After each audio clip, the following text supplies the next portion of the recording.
Le secret de Sophia Michel-Blanc avait lu des milliers de demandes d'employés au fil des ans. La plupart étaient routinières, ajustement d'horaires, clarification de paie, demande de congé. Mais ce soir-là, alors qu'il était assis dans son bureau silencieux, bien après le départ du dernier membre du conseil, une demande attira son attention. Elle n'était pas une plainte, ni même une exigence. Elle était simple, presque trop simple. Serait-il possible de prendre les restes de repas après mon service ? Michel fronça les sourcils. Le nom attaché à la demande était Sophia Marceau, une cuisinière de ligne qui travaillait pour l'entreprise depuis un peu plus d'1 an. Pas de plainte, pas d'absence, toujours à l'heure pour pointer, toujours la dernière à partir. Mais quelque chose dans ce message le dérangeait. La plupart des employés ne demandaient pas formellement les restes de nourriture. S'ils en voulaient, ils demandaient simplement à un responsable en personne ou prenaient quelque chose discrètement. Pourquoi avait-elle ressenti le besoin de demander officiellement par écrit ? Michel n'était pas du genre à s'apitoyer sur les préoccupations des employés.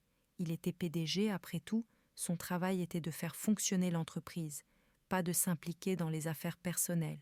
Mais cela le touchait. Il tapa son nom dans le système, faisant apparaître son profil. 24 ans, pas de conjoint, pas de contact d'urgence. C'était étrange. Il se pencha en arrière dans sa chaise. Peut-être était-elle juste économe, peut-être ne voulait-elle pas dépenser d'argent pour la nourriture si elle n'y était pas obligée. Beaucoup d'employés avaient du mal, même dans une entreprise bien rémunérée comme la sienne. Mais il y avait quelque chose dans la façon dont elle l'avait formulé qui donnait l'impression qu'elle n'essayait pas seulement d'économiser de l'argent. Elle avait besoin de cette nourriture. Et pour la première fois depuis longtemps, Michel ressentit une curiosité qu'il ne pouvait pas secouer. Il jeta un coup d'œil à l'heure. 22h47. Le service de Sophia se terminait à 23h. Sans réfléchir, il prit son manteau, éteignit son ordinateur portable et se dirigea vers la sortie arrière du bâtiment. Il n'était pas sûr de ce qu'il cherchait, pas vraiment, mais il savait une chose, ce soir, il allait le découvrir. Michel n'avait aucune idée de ce qu'il allait voir, allait tout changer. Michel sortit dans l'air frais de la nuit, ajustant le col de son manteau. Le parking était presque vide maintenant, à l'exception de quelques employés de nuit qui terminaient leur service. De l'autre côté du parking, à travers la porte arrière de la cuisine, il aperçut Sophia. Elle essuyait les derniers comptoirs, ses cheveux châtains foncés, tirés en une queue de cheval lâche, des mèches collées à son front à cause des longues heures passées sous la chaleur des grilles. Elle se déplaçait rapidement, méthodiquement, comme quelqu'un qui avait fait cela 1000 fois auparavant. Un responsable passa, lui tendant un sac en papier brun. Elle le remercia d'un petit signe de tête et le glissa sous son bras. Ce devait être la nourriture qu'elle avait demandée. Michel la regarda détacher son tablier, le plier soigneusement et prendre son sac à dos usé, accroché à un crochet. Puis, sans hésitation, elle sortit dans la nuit, se dirigeant vers l'arrêt de bus en bas de la rue. Michel hésita. Il n'était pas sûr de ce qu'il s'attendait à trouver, mais en regardant l'une de ses employées partir, après un double service épuisant, il se sentait étrangement déconnecté. Il avait passé des années au sommet, voiture privée, vol en première classe, salon exécutif. L'idée de prendre le bus, après avoir travaillé 16 heures debout, il ne l'avait jamais vécue, et cette pensée seule suffisait à le pousser en avant. Michel monta dans sa berline noire, mais n'alluma pas le moteur tout de suite. Il attendit. Sophia se tenait sous le réverbère vacillant, les bras croisés, passant d'un pied à l'autre. Le bus était en retard. Finalement, des phares d'eau apparurent au loin, et elle monta dans le bus, levant à peine les yeux. Michel la suivit, prenant soin de garder ses distances. Il ne savait pas exactement pourquoi il faisait cela, juste que quelque chose dans son instinct lui disait qu'il devait le faire. Le trajet en bus était long, plus long que Michel ne l'avait prévu. À chaque arrêt, il s'attendait à ce qu'elle descende, mais elle ne le faisait pas.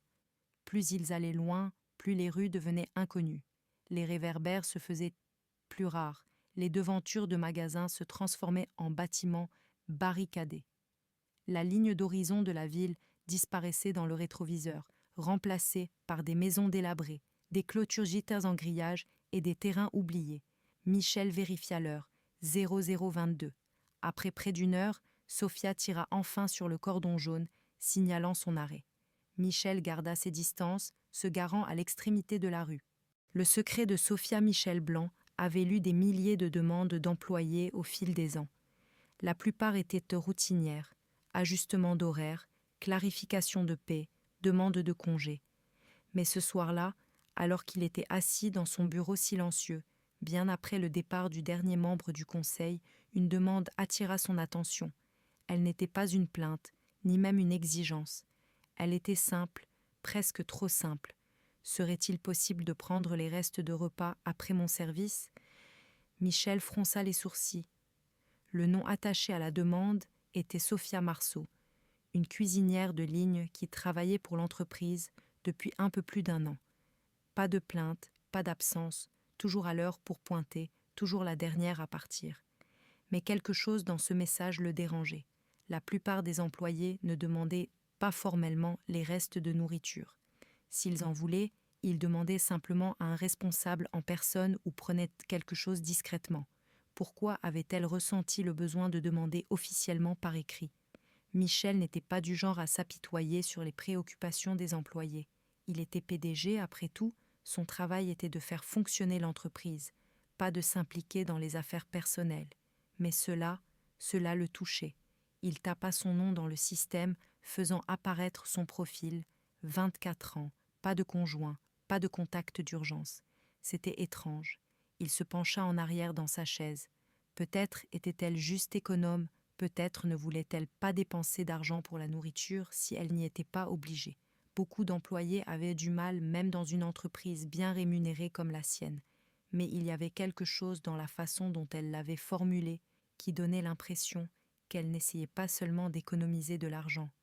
Elle avait besoin de cette nourriture. Et pour la première fois depuis longtemps, Michel ressentit une curiosité qu'il ne pouvait pas secouer. Il jeta un coup d'œil à l'heure. 22h47. Le service de Sophia se terminait à 23h. Sans réfléchir, il prit son manteau, éteignit son ordinateur portable et se dirigea vers la sortie arrière du bâtiment. Il n'était pas sûr de ce qu'il cherchait, pas vraiment, mais il savait une chose, ce soir, il allait le découvrir. Michel n'avait aucune idée de ce qu'il allait voir, allait tout changer. Michel sortit dans l'air frais de la nuit, ajustant le col de son manteau. Le parking était presque vide maintenant, à l'exception de quelques employés de nuit qui terminaient leur service. De l'autre côté du parking, à travers la porte arrière de la cuisine, il aperçut Sophia. Elle essuyait les derniers comptoirs, ses cheveux châtains foncés, tirés en une queue de cheval lâche, des mèches collées à son front à cause des longues heures passées sous la chaleur des grilles. Elle se déplaçait rapidement, méthodiquement, comme quelqu'un qui avait fait cela 1000 fois auparavant. Un responsable passa, lui tendant un sac en papier brun. Elle le remercia d'un petit signe de tête et le glissa sous son bras. Ce devait être la nourriture qu'elle avait demandée. Michel la regarda détacher son tablier, le plier soigneusement et prendre son sac à dos usé, accroché à un crochet. Puis, sans hésitation, elle sortit dans la nuit, se dirigeant vers l'arrêt de bus en bas de la rue. Michel hésita. Il n'était pas sûr de ce qu'il s'attendait à trouver, mais en regardant l'une de ses employées partir, après un double service épuisant, il se sentait étrangement déconnecté. Il avait passé des années au sommet, voiture privée, vol en première classe, salon exécutif. L'idée de prendre le bus, après avoir travaillé 16 heures debout, il ne l'avait jamais vécue, et cette pensée seule suffisait à le pousser en avant. Michel monta dans sa berline noire, mais n'alluma pas le moteur tout de suite. Il attendit. Sophia se tenait sous le réverbère vacillant, les bras croisés, passant d'un pied à l'autre. Le bus était en retard. Finalement, des phares d'eau apparurent au loin, et elle monta dans le bus, levant à peine les yeux. Michel la suivit, prenant soin de garder ses distances. Il ne savait pas exactement pourquoi il faisait cela, juste que quelque chose dans son instinct lui disait qu'il devait le faire. Le trajet en bus était long, plus long que Michel ne l'avait prévu. À chaque arrêt, il s'attendait à ce qu'elle descende, mais elle ne le faisait pas. Plus ils allaient loin, plus les rues devenaient inconnues.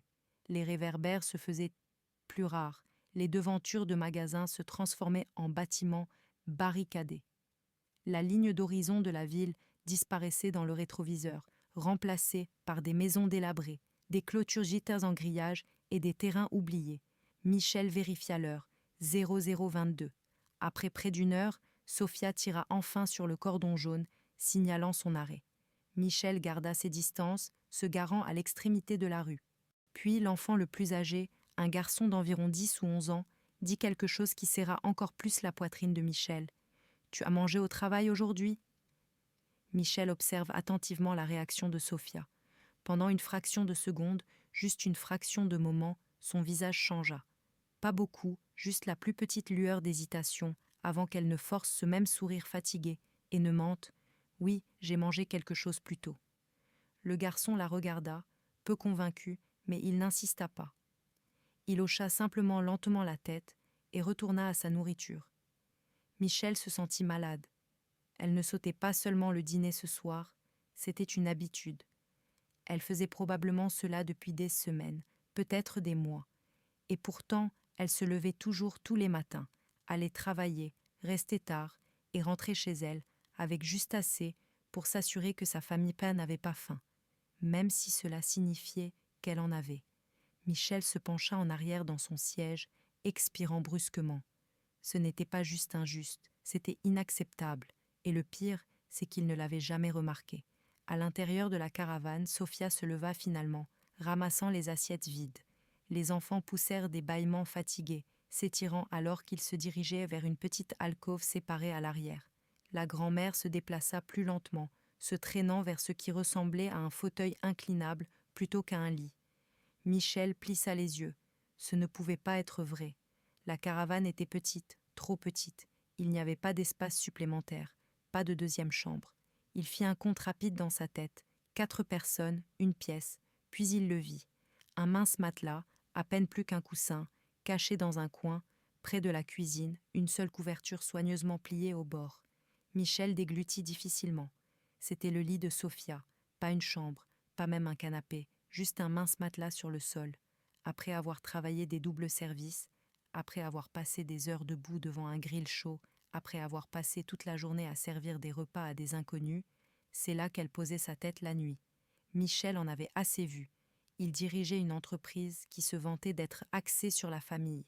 Il assistait à des réunions où les cadres parlaient de la satisfaction des employés et des salaires équitables. Et pourtant, voici l'une de ses employées les plus travailleuses, sans abri, affamée, sacrifiant tout pour sa famille, pendant qu'il était assis dans un bureau si grand qu'il avait sa propre machine à expresso et des chaises en cuir valant plus que toute cette caravane. Il pensa aux avantages de l'entreprise, aux primes, aux retraites, aux dîners d'entreprise, à la nourriture gaspillée jetée à la fin de chaque service, de la nourriture qui aurait pu nourrir des gens comme Sophia. Michel ferma les yeux pendant une seconde, respirant à travers la colère qui montait dans sa poitrine. Ce n'était pas juste, et pour la première fois depuis longtemps, il savait que se sentir mal à ce sujet ne suffisait pas. Michel devait faire quelque chose, et il devait le faire maintenant. Michel ne rentra pas chez lui cette nuit-là. Il ne le pouvait pas. Au lieu de cela, il resta assis dans sa voiture, fixant la caravane longtemps, après que les lumières à l'intérieur se soient éteintes. Son esprit tournait à toute vitesse. Comment avait-il manqué cela ? Combien d'autres employés étaient beaux comme Sophia, luttant en silence, venant travailler avec des sourires alors que leurs estomacs étaient vides. Il pensa au budget de l'entreprise, au salaire de ses cadres, aux milliers d'euros dépensés en campagne de marketing chaque mois, et puis il pensa au matelas de Sophia sur le sol. Ses doigts se serrèrent autour du volant. Ce n'était pas un échec personnel, c'était un échec d'entreprise, et il était au sommet. Pendant des années, il s'était dit que ses employés étaient bien traités. Il avait lu des rapports, approuvé des structures de paix, signé des politiques, mais il n'avait jamais vraiment regardé. Ce soir, il avait regardé, et maintenant, il ne pouvait pas l'ignorer. Michel prit son téléphone et fit défiler ses contacts. Il n'hésita pas avant d'appuyer sur le bouton d'appel. Il sonna 2 fois avant qu'une voix ensommeillée ne réponde. « Monsieur, il est tard. Tout va bien ?»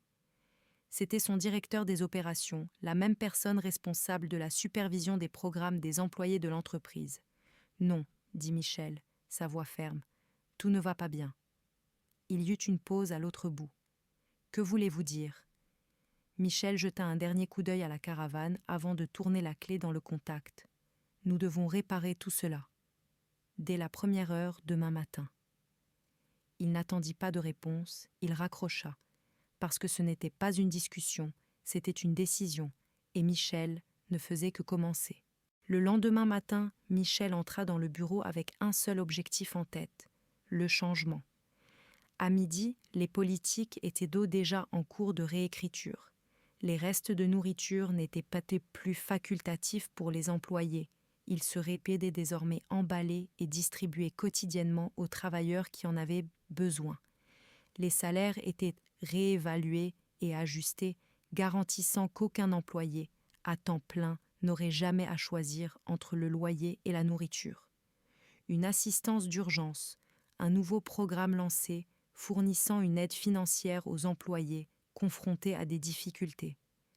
Et Sophia, elle entra au travail le lendemain comme si rien n'avait changé, jusqu'à ce que son responsable la prenne à part et lui remette une enveloppe. À l'intérieur, il y avait une augmentation de salaire significative, assez pour déménager sa famille dans un appartement, assez pour lui permettre de manger sans culpabilité, assez pour lui donner la sécurité pour laquelle elle se battait depuis tout ce temps. Et pour la première fois depuis longtemps, elle n'eut pas à faire semblant d'aller bien. Michel était venu travailler ce matin en tant que PDG, il partit en tant que leader. Combien de personnes autour de nous luttent en silence? Combien de fois détournons-nous le regard? Si vous avez le pouvoir d'aider, même de la plus petite manière, n'attendez pas, faites quelque chose aujourd'hui.